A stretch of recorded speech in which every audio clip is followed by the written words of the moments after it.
بانی P T I کا پیمز اسپتال میں آنکھ کا ایک بار پھر معائنہ، متاثرہ آنکھ کی بینائی کے لیے دوسرا انجیکشن لگا دیا گیا۔ پیمز اور شفا آئی اسپتال کے کنسلٹنٹ اور سرجن کی رہنمائی میں پروسیجر کیا گیا۔ اسپتال اعلامیے کے مطابق معائنے کے بعد بانی پی ٹی آئی کو ضروری ہدایت دی گئی ہے۔ فالو اپ مشورے، نسخے اور دستاویزات کے ساتھ ڈسچارج کر دیا گیا۔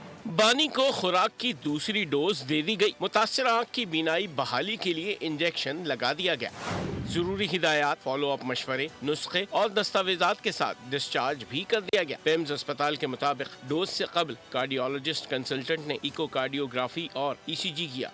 اسپتال میں قیام پروسیجر کے دوران اور بعد میں بانی کے وائٹل مستحکم رہے۔ ایگزیکٹو ڈائریکٹر پیمز کے مطابق بانی کو 24 فروری کو اڈیالہ جیل سے پیمز اسپتال منتقل کیا گیا، جہاں بانی پی ٹی آئی کو اینٹی وی ای جی ایف انٹراویٹریل انجیکشن کی دوسری ڈوز دی گئی۔ پیمز اور شفا آئی اسپتال کے کنسلٹنٹ وائٹریو ریٹنل سرجن کی رہنمائی میں پروسیجر عمل میں لایا گیا۔ پروسیجر سے پہلے اسپیشلسٹ کے بورڈ نے معائنہ کیا۔ سبسکرائب کریں اور بیل دبائیں تاکہ کوئی خبر رہ نہ جائے۔